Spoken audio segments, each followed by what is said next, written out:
ইসলামী আন্দোলন বাংলাদেশ কি ও কেন এ সম্পর্কে কম বেশি আমরা অনেকেই জানি, আবার অনেকেই জানি না। যারা জানি তাদের উচিত যারা জানি না তাদেরকে জানানো, আর যারা জানি না তাদের উচিত জানা, শিখা। এই ব্যাপারে আল্লাহ পাক রব্বুল আলামিন নিজেই কালামে পাকের মধ্যে ফরমান, ফাসআলু আহলা যিকরি ইন কুনতুম লা তা'লামুন। তুমি যদি না জানো, যে জানে তার কাছে প্রশ্ন করো, জানার চেষ্টা করো, জানার শেষ নেই। ইসলামী আন্দোলন বাংলাদেশের সূচনাই হয়েছে ঐক্যের ভিত্তিতে। ইসলামী আন্দোলন বাংলাদেশ একটা ঐক্যভিত্তিক দল, সংগঠন, ঐক্য প্রয়াসী। তারা সবাই ঐক্যতা চায়, কিন্তু অনেকেই ইসলামী আন্দোলন বাংলাদেশকে ঐক্য প্রয়াসী মনে করেন না, বরং তারা মনে করে ইসলামী আন্দোলন বাংলাদেশই ঐক্যের জন্য বাধা। আমি ওই সমস্ত দোস্তাদেরকে বলবো, আসলে ঐক্যের ভিত্তিটা কি হবে এটাকে নির্ধারণ করা উচিত। ঐক্যের মূল নীতিটা কি হবে? কি ক্ষমতা বন্টন নিয়ে ঐক্য, পদ বন্টন নিয়ে ঐক্য, না কোনো নীতি ও আদর্শের ভিত্তিতে ঐক্য হবে? যদি ঐক্যের মূল নীতি আমরা নির্ধারণ করতে পারি, তাহলে ইসলামী আন্দোলন বাংলাদেশের কনসেপ্টটা আমাদের সামনে স্পষ্ট হয়ে যাবে। ইসলামী আন্দোলন বাংলাদেশ কি চায়, কেন তারা সবার সাথে ঐক্য করতে পারে না, কেন তারা সবার সাথে মিলতে পারে না, কেন তারা সবার সাথে জোট করতে পারে না, এই প্রশ্নগুলির জবাব চলে আসবে যদি ঐক্যের মূল নীতি আমরা বুঝতে পারি। ইসলামী আন্দোলন বাংলাদেশ ক্ষমতা ভিত্তিক ঐক্যকে বিশ্বাস করে না। তারা কি মনে করে, কেউ ক্ষমতায় গেলেই দেশ কল্যাণমুখী হয়ে যাবে? ব্যাপারটা এরকম না। আমরা অনেকেই বাংলাদেশের ক্ষমতার মসনদে দেখেছি, কিন্তু সাথে সাথে বাংলাদেশের মানুষ বাঁচার জন্য, শান্তির জন্য আবার মাঠের মধ্যে আন্দোলন করতেও দেখেছি, রক্ত দিয়েছে, জীবন দিয়েছে। হাজারো মানুষ তারা জেলখানা আবদ্ধ অবস্থায় আছে। তাই ক্ষমতা ভিত্তিক ঐক্যে মানুষকে কল্যাণ দিতে পারে না, নাজাত দিতে, মুক্তি দিতে পারে না। ক্ষমতা ভাগাভাগির ঐক্য। আপনি কিছুদিন মন্ত্রী হবেন, আমি কিছুদিন মন্ত্রী হব। আপনি কিছুদিন সভাপতি হবেন, আমি কিছুদিন জয়েন্ট সেক্রেটারি হব, সেক্রেটারি জেনারেল হব। এইভাবে যদি নেতৃত্বের ঐক্য ভাগ করি, তাও স্থায়ী না। আপনি কয়জনকে সভাপতি বানাবেন, কয়জনকে আপনি সেক্রেটারি জেনারেল বানাবেন? এতে সর্বসাধারণের লাভটা কি হবে, উপকারটাই বা কি হবে? এই সাধনার লাভটা কি, উদ্দেশ্যটা কি? তাহলে দেখা গেল আসলে নেতৃত্বের ভাগাভাগির ঐক্য ইসলামী আন্দোলন বাংলাদেশ পছন্দ করে না, এটাতে বিশ্বাসী না।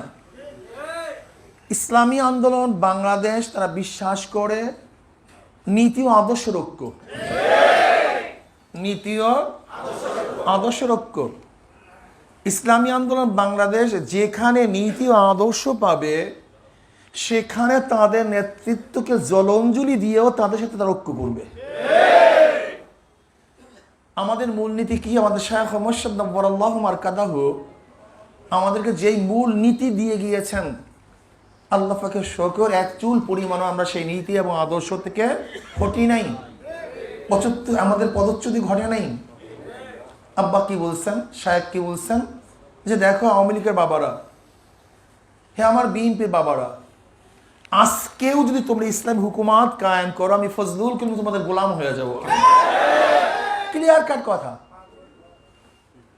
এই বক্তব্যগুলি দিয়ে স্পষ্ট দিয়েছেন যে আমরা আওয়ামী লীগের বিরোধী নই, আমরা বিএনপির বিরোধী নই, আমরা জাতীয় পার্টির বিরোধী নই। এমনকি তিনি কি বলেছেন, জামাতও যদি তাদের আজকে অবস্থান থেকে ফিরে আসে, কোন অবস্থান থেকে?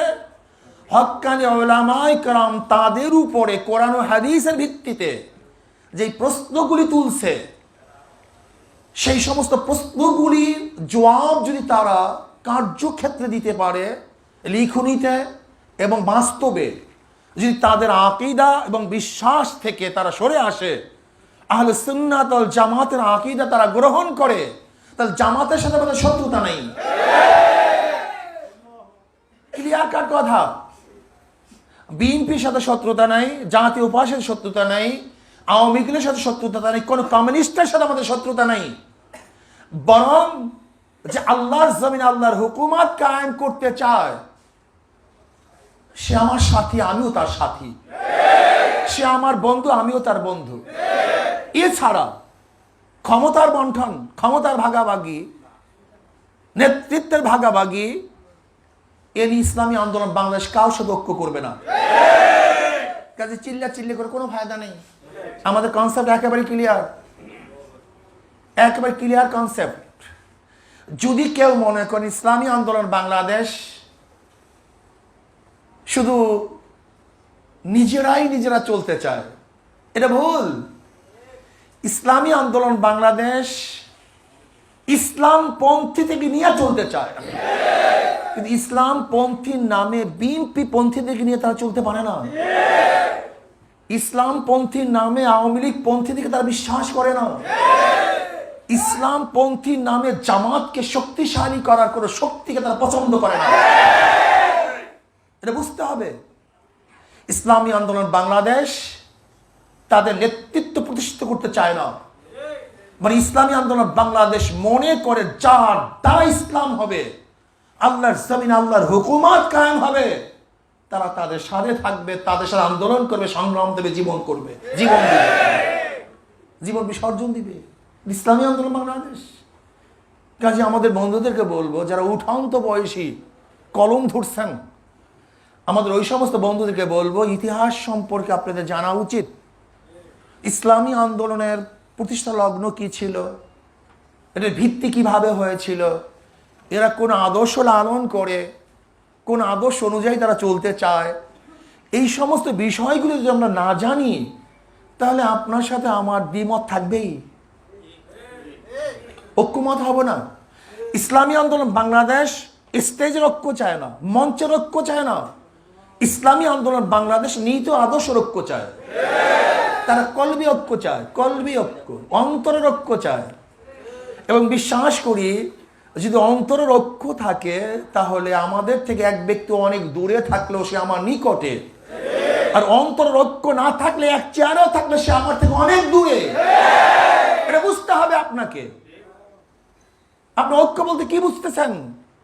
এক স্টেজে বক্তৃতা করা, একই মঞ্চে দাঁড়ানো, একই সাথে খাওয়া, এটা কি ঐক্য? না, এটা ভুল। ঐক্য থাকতে হবে নীতি ও আদর্শের। যদি নীতি ও আদর্শের ঐক্য করি, তাহলে প্রত্যেকের মঞ্চ আমার মঞ্চ, প্রত্যেকের প্ল্যাটফর্ম আমার প্ল্যাটফর্ম, প্রত্যেকের বক্তৃতা আমার বক্তৃতা, প্রত্যেকের চিন্তা আমার চিন্তা, প্রত্যেকের লেখনী আমার লেখনী। কিন্তু যদি মনের ঐক্য না থাকে, আদর্শের ঐক্য না থাকে, একই প্ল্যাটফর্মে আমরা আলোচনা করবো ঠিকই, কিন্তু কুলুবহুম শাত্তা, এখান থেকে উঠবো তো তাদের সাথেই তারা মারামারি করব। এর জন্যই তো দেখছেন আজকে ফখরুল ইসলাম সাহেব বিএনপি মহাসচিব, ব্যাস নেতৃত্বের কারণ তার ঘর আবদ্ধ করা হয়, অবরোধ করা হয়, ঢিলা মারা হয়। নেতৃত্বের ঐক্য না, এটা আদর্শের ঐক্য না, নেতৃত্বের ঐক্য। যতক্ষণ নেতৃত্ব আছে ততক্ষণ আমি তোমাকে মানবো, নেতৃত্ব নাই আমি তোমার গায়ে ঢিল ছুড়ব। কি আজীব এক ঐক্য, কি আজীব এক ঐক্য। এই ইসলামী আন্দোলন বাংলাদেশ চায় না। ইসলামী আন্দোলন বাংলাদেশ অন্তরের ঐক্য চায়, আদর্শ নীতির ঐক্য চায়। এ তো রাজনৈতিক এক প্ল্যাটফর্মের ঐক্যর কথা বলছি। আর আমাদের মধ্যে কি ঐক্যতা চাই? ইসলামী আন্দোলনের যারা নেতা কর্মী থাকবেন, তাদের মধ্যেও নীতিমালার ঐক্যতা থাকা চাই। নীতিমালা কি বলছে, এখানে আমার কোনো দ্বিমত চলবে না। নীতিমালা অনুযায়ী আমাকে চলতে হবে, নেতার আনুগত্যতা আমার মধ্যে থাকতে হবে, আদর্শ লালন করতে হবে। একমাত্র আল্লাহর জমিনে আল্লাহর হুকুমত কায়েম করার জন্যই সাধনা করতেছি। দুনিয়া পাওয়ার জন্য, দুনিয়ার নেতৃত্ব অর্জন করার জন্য, দুনিয়ার ক্ষমতা অর্জন করার জন্য, অর্থ উপার্জন করার জন্য আমি আন্দোলন করি না। কাজে যেহেতু আল্লাহর রসুলকে সন্তুষ্ট করার জন্য আমি আন্দোলন করতেছি, আল্লাহর কসম, ওয়া ইন মাতা আলা ফিরাশি ফাহুয়া শাহিদ, যদি আল্লাহর রসুলের উদ্দেশ্যে আপনি কাজ করেন, যদি আপনার মধ্যে নিয়ত থাকে আমি শহীদ হতে চাই, নিয়ত থেকে শহীদ হতে চাই, আল্লাহ তুমি আমাকে শহীদে মৃত্যু দান করো, যদি ওই ব্যক্তি তার বিছানায় মারা যায় তাহলে সে শহীদ হবে। কিন্তু তার নিয়ত যদি গড়বড় থাকে, যদি যুদ্ধের ময়দানেও মারা যায়, আল্লাহর কাছে কিছু পাবে না, কিচ্ছু না, কিচ্ছু না। কাজে আপনাদের নিয়তকে সহি করতে হবে, এখানে ঐক্যবদ্ধ হতে হবে, আমাদের নিয়ত সহি, নীতিমালা অনুযায়ী আমরা চলবো, সাংগঠনিক শৃঙ্খলা মেনে চলবো। নেতারা যে আদেশ করেন আমার বুঝে আসুক অথবা নাই আসুক, শরিয়া সম্মত পর্যন্ত আনুগত্য করবই করব, এখানে কোনো দ্বিমত করব না। আমি যেটা ভালো মনে করি এটা ভালো নয়, বরং সংগঠন যেটাকে ভালো মনে করে সেইটাই ভালো। আমি যেটাকে ভালো মনে করি এটা ভালো নয়, বরং আমার নেতা যেটা ভালো মনে করে সেইটাই ভালো হবে। কি কথা ঠিক না? হ্যাঁ, আমার চেয়েও যদি দুর্বল কোনো ব্যক্তিকে আমার উপরে নেতৃত্ব প্রদান করে আমাকে মানতে হবে। আমার চেয়ে অনেক দুর্বল, আমি তার চেয়ে অনেক সবল, শিক্ষার দিক থেকে সবল, সব দিক থেকে সবল, কিন্তু সংগঠন নির্ধারণ করছে এই ব্যক্তিকেই সেই আমার নেতা। এখানে ঐক্যতা থাকতে হবে, দ্বিমত পোষণ করা যাবে না, তার সব ভেঙে চলে তছনছ হয়ে যাবে। মনে রাখতে হবে আপনাকে, যদি একজন হাফসি গোলামকে আমার নেতা বানিয়ে দেওয়া হয় শরিয়ার সম্মতভাবে, সে আমার নেতা, এখানে কোনো দ্বিমত পোষণ করব না। যদি আপনারা আপুসের মধ্যে ঐক্যতা রক্ষা করতে পারেন, ইসলামী আন্দোলনকে ধ্বংস করার ক্ষমতা কাউ থাকবে না, কোনো শক্তি এটাকে ধ্বংস করতে পারবে না, এটা বাড়তেই থাকবে। আপনার চিন্তার উপর, আপনার মতের উপরে সংগঠনের মতকে প্রাধান্য দিতে হবে, আপনার চিন্তা, আপনার ভাবনার উপরে নেতার নেতৃত্বকে গ্রহণ করতে হবে। আপনাকে ভাবতে হবে আমি জ্ঞানী নয়, সংগঠন জ্ঞানী, আমার মত নয় সংগঠনের মত, আমি বুদ্ধিমান না সংগঠন বুদ্ধিমান। কাজে সংগঠন যা বলবে সেইটি আমার মত, সেইটি আমার পথ, সেইটি আমার আদর্শ, সেইটি আমার নীতি। যদি এই কনসেপ্টের উপরে চলতে পারেন, এই সংগঠন ভাঙবে না, কেউ ধ্বংস করতে পারবে না, এটার ক্ষয় হবে না, এটা বাড়তেই থাকবে। কাজে আল্লাহ পাক রব্বুল আলামিন আপনাকে আমাকে এই কথাগুলি মানার তৌফিক দান করেন। আর আগামীতে নির্বাচন আসতেছে, ইউপি নির্বাচন, ইসলামী আন্দোলন বাংলাদেশে অংশগ্রহণ করবে নাকি ভাই? সাধ্য অনুযায়ী তারা চেষ্টা করবে, সাধনা করবে। বলতে পারেন হুজুর নির্বাচনের অবস্থা খুবই খারাপ। হ্যাঁ, খারাপ ঠিকই আছে, কিন্তু নির্বাচনের আগ দিন পর্যন্ত তো মাঠ তো আমাদের থাকবে। হ্যাঁ, নির্বাচনের আগের দিন পর্যন্ত মাঠ তো আমাদের থাকবে। সমস্যা কি? দাওয়াত চলতে থাকবে, ঘরে ঘরে হাত পাকার বাতাস লাগাতে হবে, ইসলামের আদর্শ সব জায়গায় ছড়িয়ে দিতে হবে, সবাইকে ভাবতে হবে ইসলামের বাহিরে কোনো শান্তি থাকতে পারে না, ইসলামের বাহিরে কোনো আদর্শ চলতে দেওয়া হবে না ইনশাআল্লাহ। জেনা ধর্ষণ মুক্তর জন্য ইসলামী আদর্শই যথেষ্ট, অন্য কোনো আদর্শ জেনা এবং ধর্ষণকে মুক্ত করতে পারে না। চুরি, ডাকাতি, বদমাশি, ঘুষ, এগুলি বন্ধ করার জন্য একমাত্র প্ল্যাটফর্ম ইসলামী আন্দোলন বাংলাদেশ, ইসলামী আদর্শ। ঠিক না? কাজী নির্বাচনের আগের দিন পর্যন্ত মাঠ আমাদেরই, কে নিবে? কাজী হাত পাখার সেই শান্তির বাতার যেন সমস্ত ঘরে ঘরে পৌঁছাতে পারি, সেই চেষ্টা সাধনা আপনাকে আমাকে করতে হবে। ঠিক না? আল জিহাদু হুয়া দুআউ ইলা দীনিল হক ওয়াল কিতালু মান লাম ইয়াকবালহু। জিহাদ শব্দের অর্থ তো মানুষকে দাওয়াত দেওয়া, যে গ্রহণ করবে না তার বিরুদ্ধে লড়াই করা। ঠিক না? কাজী আমরা তো দাওয়াত দেব, দাওয়াত। কাজী নির্বাচনকে কেন্দ্র করে যত বেশি দাওয়াত দেয়া যায়, অন্য কোনো সময় এত দাওয়াত দেয়া যায় না। কাজী নির্বাচনে অংশগ্রহণ করব, দাওয়াতি কাজ করব, সাধ্য অনুযায়ী চেষ্টা করব। আল্লাহ পাক রব্বুল আলামিন আমাকে এবং আমাদের সবাইকে এই আদর্শ লালন করে পালন করে আমাদের শেষ জীবন ত্যাগ করার তৌফিক দান করেন।